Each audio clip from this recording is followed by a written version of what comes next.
il est là. Alpha Baldé, il est là. Deux Africains qui sont là. Exact. Je vous propose d'accueillir un Tahitien maintenant. Oui. Lionel Charbonnier. C'est pas un Tahitien, Lionel. Attention. Non. Salut Lionel. Comment ça va les copains? Même s'il porte bien là. Je sais comment on appelle ça, Lionel. Le paréo. Le paréo. Le paréo, j'adore. Je suis avec. Là, il est actuellement nu avec son paréo. Exactement. Ça lui va très bien. Attention au poisson. Rien m'habille. Voilà, Lionel, alors évidemment on est ravis que tu sois là parce qu'on a fait plein de chapeaux. Alors, on a fait les chapeaux des défenseurs centraux, des latéraux, chapeaux des attaquants, mais en fait on n'avait jamais un attaquant. Non, t'as pas fait de chapeau toi? J'ai fait aucun chapeau. T'as fait aucun chapeau, bah voilà. Donc à chaque fois on faisait les chapeaux fait ensemble alors Ali. entre journaleux. Là, on a Lionel. Et attention, on n'a pas que Lionel. On a nos spécialistes internationaux. Le premier d'entre eux, Fred Hermel. Fredo, bonsoir. Hola chicos. Oh Fredo. Ça va les amis? Salut Vous savez ce que ça veut dire paréo en espagnol? Ah. Sans ta connerie, vas-y. Ça va me retomber dessus, vas-y. C'est un joueur de Valence. Paréo, c'est la branlette. Ah bon? Ouais. D'accord, très bien. Mais pourquoi Tata Gilbert, qu'est-ce qu'il a à voir Fred avec le poste du gardien? Non mais il est spécialiste de foot, tu sais. Non, ça je sais. Fred est spécialiste de tout. Ouais, mais ça je sais. Je pensais vrai. T'as une gardien, Fred? Je vais expliquer un truc. Moi j'ai un contrat, c'est un salaire comme journaliste, correspondant, spécialiste du football. Donc parfois je suis autorisé à parler du football à l'after. Et que le gardien fait partie du football. Il y en a d'autres. Il y a Simonet Rovera qui est en ligne avec nous également. Salut Simonet. Ciao, buonasera, bonsoir. Ciao Simone. Salut. Et David Lorto. Je suis sûr que Simonet, il n'a jamais été gardien de but. Ça j'en suis sûr, ça. Mais il y a des bons gardiens en Italie, attention. David Lorto est là également. David, bonsoir. Allô, Freunde, salut, ici Manuel Neuer. Salut Neuer. Alors, vous connaissez le principe. J'ai une liste que nous avons établie aujourd'hui tous ensemble. J'ai 24 gardiens et 4 chapeaux. Vous êtes directeur sportif d'un club. Vous avez les moyens illimités. Vous devez faire vos chapeaux à vous, les gars. Qui vous voulez dans votre chapeau? Les mecs que vous allez prendre en premier, les mecs que vous allez prendre en deuxième, en troisième, en quatrième, dans votre hiérarchie à vous. Je vous donne les noms, on va les placer dans les différents chapeaux et puis à la fin, on verra s'il y a des ajustements à faire. Évidemment, ce qu'on va faire dans la mesure où le mec le plus qualifié quand même parmi vous tous, excusez-moi, c'est quand même le Tahitien Lionel. Ah bah oui. Ça devrait, mais bon, donc, on est sûr de rien. Donc, ce qu'on va faire, c'est que... Le poste a évolué, mon poulet. Dans le tour de table, Lionel parlera en dernier. Il ne veut pas forcément dire qu'il aura raison, parce qu'on joue toujours ça à la majorité. Ça lui laissera le temps de réfléchir, c'est ce que tu veux dire. Non, mais j'étais gardien de but, Ali. J'ai le cerf-volant. Ali, il laisse à personne le droit de participer à cette émission, tu vois. Mais quel honneur. Mais qui a parlé là? C'est qui a parlé là? Ça y est, le championnat espagnol est terminé, Fred. Ça y est. Ah non, il y a encore les barrages ce soir. Ouais. Ah oui, c'est vrai. Victoire de Tenerife 1-0 contre Retafe. Match retour samedi à Retafe. Donc il a le droit de parler encore, ça. Voilà. Ah oui, juste avant qu'on commence. Il a toujours le droit de parler, Fred. Il parle tout le temps parce qu'il a pas le droit. La Juve, vous avez perdu, c'est fini. C'est le meilleur championnat du monde. Simonet, c'est fini. Oui, justement, Fred, dis-nous là, Marca qui dit ce soir que le PSG a fait une offre pour Cristiano. T'en sais plus Non, parce que Cristiano ne m'a pas consulté. Il devrait d'ailleurs pour me demander un peu ce que j'en pense sur le PSG. Non, bon, bah, il est évident que tout le monde s'excite. Après que le PSG soit à l'affût, oui, bien sûr, c'est évident que. Mais après une offre, que Jorge Mendes ait filtré une offre déjà du PSG de 200 millions pour que Cristiano arrive bien fringant le 3 juillet prochain à sa négociation, à sa discussion avec le président Pérez, c'est jamais mauvais quand on laisse filtrer ce genre de choses. Vous savez, il y a tellement de bluff dans cette histoire, notamment balancée par l'entourage de Cristiano Ronaldo, puisque ce matin, le journal AS, et c'est Manu Sainz qui signe ça, et Manu Sainz c'est un très proche de Cristiano. Je le sais, ils sont copains depuis longtemps, et Manu Sainz disait que Cristiano s'était un peu calmé, et qu'il avait beaucoup aimé les dernières déclarations du président, et qu'il était en train de repenser un peu sa situation. Moi, j'ai quand même l'impression que tout ça, que tout ça va se terminer par une augmentation de salaire cet été, et puis que ce sera. Mais il terminera sa carrière au Real Madrid, Fred. Je sais pas, parce que il a intérêt. Je pense que vu comment il s'est mis tout le monde à dos là. Il a intérêt à être performant tout le temps parce que dès que ça va baisser un petit peu, ça va être très dur pour lui. Moi, Fred, je sais pas ce que tu en penses, mais je crois que si c'était pas Mourinho à United, il y aurait peut-être eu plus de possibilités qu'il est peut-être du côté d'United, non? Oui, mais c'est vrai que la relation avec Mourinho est exécrable. Donc ça me semble compliqué. Puis après, vous savez, ces 200 millions, le chiffre est vrai, parce que c'est ce que demanderait le Real. La clause libératoire de Cristiano, c'est 1 milliard. Mais il est évident que personne ne va payer 1 milliard. Mais 200 millions d'euros, ce qui serait un record absolu, c'est en gros ce qu'a le Real dans la tête si jamais Cristiano devait partir. Mais il faudrait aussi réfléchir de l'investissement que ça représente sur un joueur de 32 ans, 200 millions d'euros, et un joueur qui a été très bon cette saison parce qu'il a peu joué. Et parce qu'il t'as intérêt à avoir une super équipe autour de toi pour gagner beaucoup de matchs, alors que toi, tu fais du turnover. Allons-y pour les gardiens. Attention, messieurs, dames. Donc, je vous donne un nom. Chacun donne son chapeau. On démarre par le vainqueur de la Ligue des Champions, hein, évidemment. Keylor Navas. Ali, à toi l'honneur.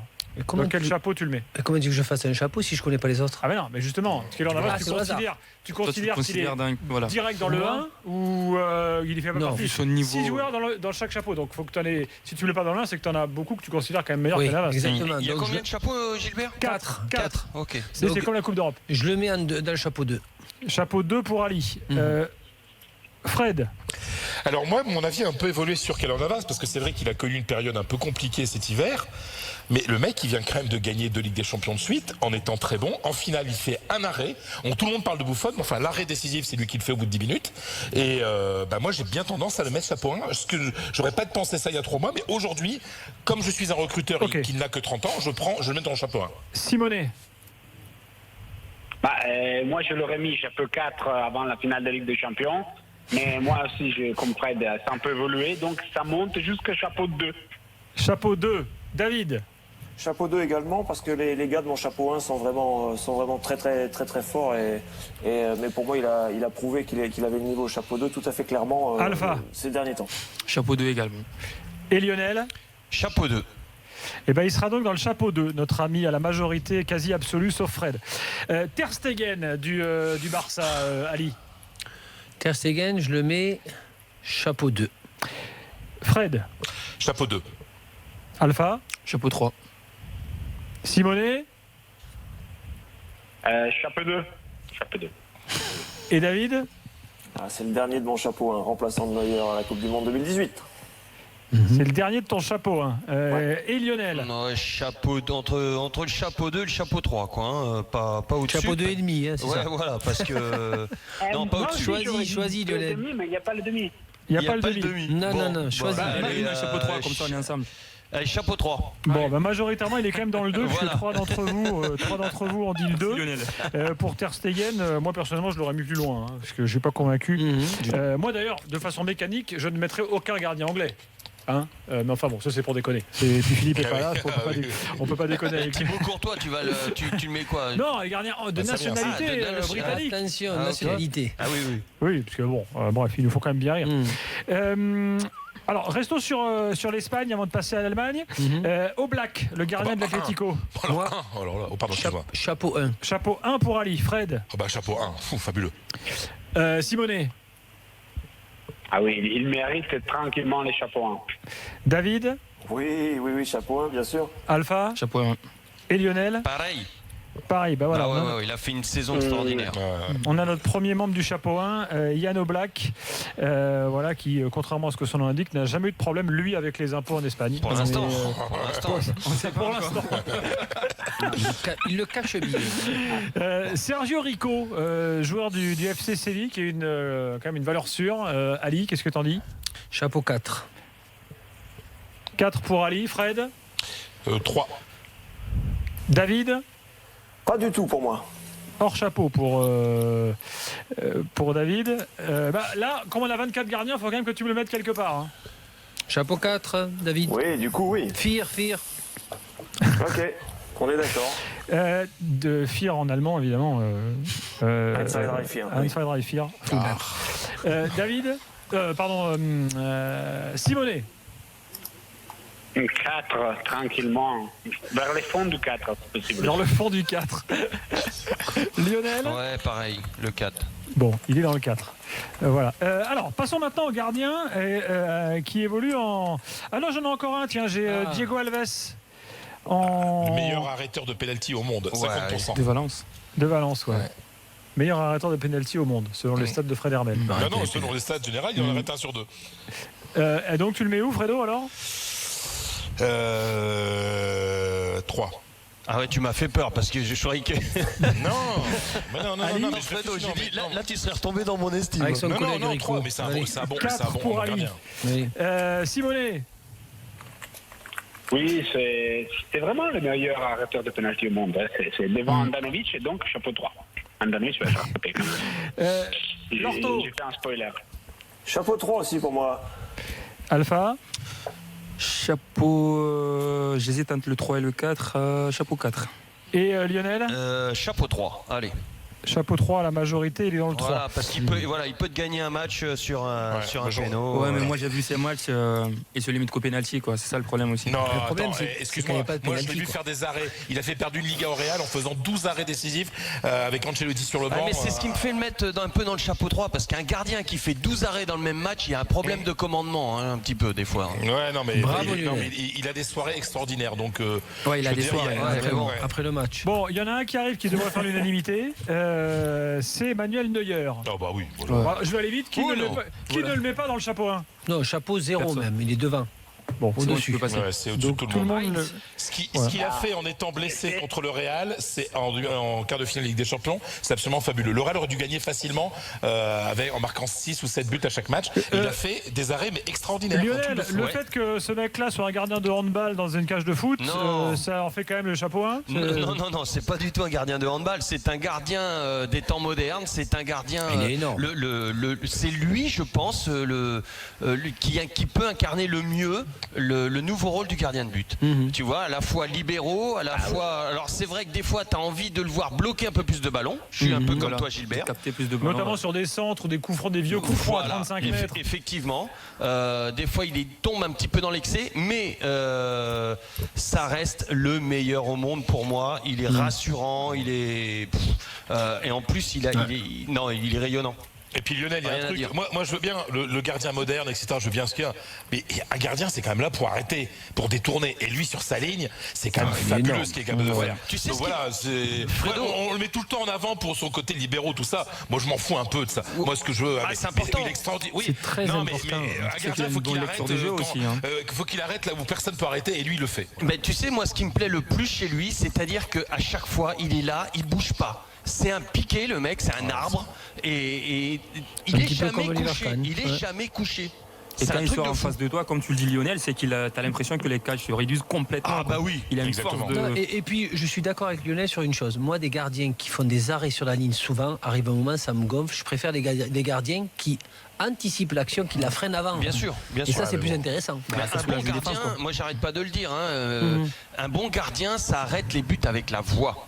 Voilà, déjà. Principalement. Non, mais c'est vrai. Déjà, tu mets tes pions en place et tout ça. Ensuite, tu sais, quand tu as des bons joueurs qui sont capables de t'écouter. Et je pense que c'était un petit peu le problème. Peut-être qu'on va y venir tout à l'heure avec Trapp ou Areola. Le problème au PSG, c'est-à-dire que je pense que ces deux-là devaient parler, mais n'étaient pas tout le temps écoutés. Par leur, notamment par assez de caractère aussi, je pense, Lionel. Ouais. Donc en fait, Lionel Charbonnier nous a inventé un nouveau type de gardien, c'est le Matrix, le gardien Matrix. Non, mais dans tes 16 mètres, c'est toi. Ouais, c'est-à-dire la balle, c'est vraiment Matrix. C'est s'imposer. La balle, je te dis laisse, tu me la laisses pas une fois, ça va. La deuxième fois, tu prends une soufflante. T'arrêtes tout de suite et la balle s'arrête. Tu sais, sur ma tablette, j'ai mis Neuer. Et je peux plus écrire devant. Non, c'est même pas ça. J'ai mis Neuer et quand j'ai fait OK, il m'est sorti Maier. Bizarre. Ah ouais, ancien. Bon. Bizarre. Alors, passons au cas suivant. Alors, Thibaut Courtois, Ali. Fred. Sans aucun doute, numéro 1. C'est juste en dessous de Neuer. Simonet. Chapeau 1. Tu m'as fait peur, Simone. Simonet, il faut toujours une petite seconde de réflexion. J'ai pas parlé sur Neuer, donc j'avais une chose à dire. Je pensais s'il a dire ou non, mais je vais le dire. Neuer, c'est extraordinaire, c'est magnifique. C'est le deuxième meilleur gardien au monde, donc mérite les chapeaux 1. Mais je devais dire que c'est le deuxième meilleur gardien au monde. Très bien, la précision est faite. C'est pas la peine de nous dire quel est le premier. David Lorto. De toute façon, c'est pas ce qui compte, c'est pas quel est le meilleur, c'est on est directeur sportif et qu'on prend un gardien pour les prochaines saisons. Merci. Pour moi, il est chapeau 1 Courtois. Alpha. Chapeau 1. Et Lionel, chapeau 1. Juste derrière Neuer. Et juste devant celui que tu diras un petit peu du côté de Simone. On y arrive. Buffon. Qui ne le met pas dans le chapeau 1? Moi. Mais t'es fou. Attendez, mais les mecs, attends, parce qu'il y a le nouveau là. Attendez, on peut parler ou pas? S'il vous plaît, notre ami David. Et Simone ensuite. Ça y est, il a fait une crise, Simone. David vient d'expliquer. Il n'a pas avalé les jeu, pattes. je crois que tout le monde ne connaît pas le jeu. On est directeur sportif et on fait venir un joueur. On n'est pas en train de voter pour les meilleurs. Buffon, il a quoi, 1 an, 2 ans maximum de carrière devant lui. Donc moi, j'investis pas dans un gardien de cet âge-là. Donc chapeau 2 pour Fred. Non, il met chapeau 4. Chapeau 4. Oui, mais dans ta logique, c'est ça, chapeau 4. La logique, bah oui. Très bien, mais moi j'adhère à la stratégie hermélienne. Non, mais c'est le jeu. Mais attends, s'il y a un jeu. Simone. Il va s'étouffer, Simone. Mais je dois parler après avoir écouté ça. Est-ce qu'il faut vraiment parler après ça? Il peut arrêter Tu la l'émission. fermes alors si tu veux. Mais non, mais t'investis pas dans un gardien qui a 40 ans. Simone, enfonce-le, Simone. Allez, vas-y. Qu'est-ce que t'attends, Simone? Des arguments. À 40 ans, Gigi Buffon peut arriver en finale de la Ligue des Champions pour gagner la Coupe du Monde, va être titulaire à la Coupe du Monde. Et si tu es directeur sportif, tu les prends pour faire une saison ton titulaire. Et en une saison, il va apprendre à tous les jeunes que tu vas voir derrière qu'est-ce que c'est le métier du gardien de but, que c'est pas le plus simple au monde, c'est pas tirer un penalty, c'est l'arrêter, que c'est plus compliqué. Et c'est quelqu'un qui, pour ce qu'il a fait dans son histoire, mais mériterait les chapeaux 1 déjà a priori, mais surtout parce que le jeu c'est pas là.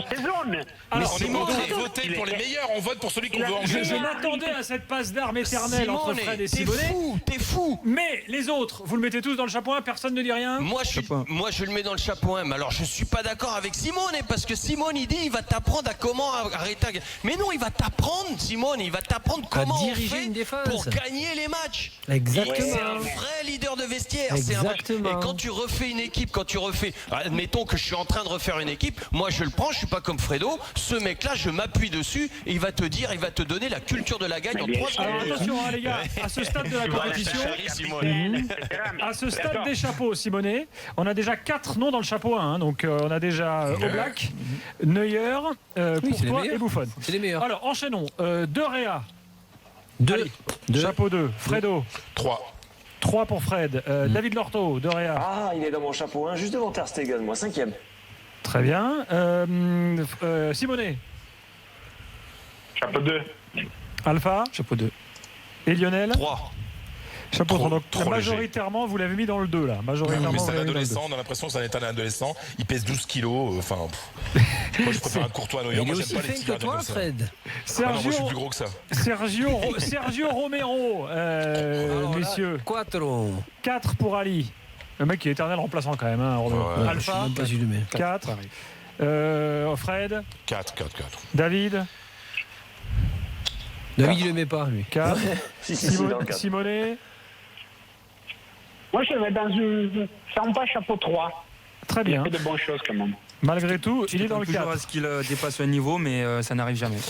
On en arrive aux jeunes qui montent. Gianluigi Donnarumma, surnommé Dollaruma par les supporters italiens qui n'aiment pas son goût pour les contrats. Ils ne sont même pas italiens, ces supporters-là. C'était drôle, Donnarumma. Chapeau 3 pour moi. 3. Chapeau 3 pour Ali. Simone, tu dis quoi, Encore toi? jeune. Encore jeune. À côté des Gigi, juste derrière, chapeau 1. Chapeau 1 pour Simone. Fredo. Surtout si les jeux, c'est d'être directeur sportif, parce qu'un mec... Bien sûr. Là, j'écoute Fred Hermel, là, qui dans sa logique hermélienne doit miser sur un jeune. Fred. Non, mais je dis encore trop jeune. Pour un gardien, il est beaucoup trop jeune pour que je mette de l'argent. Donc pour l'instant, c'est que chapeau 3 pour l'instant. David. Le Real est intéressé, Fred, tu le sais très bien. Trop dur. Non, mais pour être remplaçant pour l'année prochaine ou dans 2 ans. Mais là, on recrute ce soir. Excuse-moi, c'est le 21 juin. Pas l'année prochaine. Cette saison. Je t'avais dit, Gilbert, hein. Fred, ce soir, je te l'avais dit. Messieurs, avec le recul juste Avec de la Simone. saison là, qui vient de passer, et puis avec le potentiel de ce gamin-là, moi, il est chapeau 2 très vite, quoi. C'est vraiment un jeune que j'ai envie de suivre et pour lequel on a envie de voir un potentiel s'exprimer. Donc vraiment Alpha. très haut, mais chapeau 2. Moi qui regarde le foot italien tous les soirs, chapeau 1,5 quoi. Chapeau Comment tous les soirs? Tous les soirs les. Ça n'existe pas. Tu fasses ça. Je sais, c'est pour te dire chapeau 2, mais très vite chapeau 1, très rapidement lorsque Buffon ne sera pas là. Bon, je crois que Lionel va vous départager puisque là il y a égalité. Allez Lionel. Moi je mettrais chapeau 1. Ah. Je mettrais chapeau 1 parce qu'il fait à 17 ans faire ce qu'il est en train de faire. C'est énorme, c'est extraordinaire. C'est extraordinaire. Et au Milan. Et à Milan, Je le vois faire des parades, Lionel. C'est extraordinaire. Et bien dans la mesure où Lionel Charbonnier est omniscient ce soir, puisque c'est le seul vrai gardien de but parmi nous, nous le mettons chapeau 1. Ah, c'est gentil. Tu dépasses là. Je crois qu'il y en avait que alors, non, 5, on peut en faire 6 par chapeau. Je savais pas, moi je crois Petite pause, et ensuite on a la suite, il y en a encore plein, il y a encore du Handanovic, du Loris, du Trapp, du Mandanda, du Leno. Leno avec la Confédération, là, David Di Lorto, là, On ne joue pas sur un match, Ali, quand même. On se retrouve dans quelques instants, messieurs, bougez pas, les chapeaux des gardiens continuent dans l'after. C'est un gros début.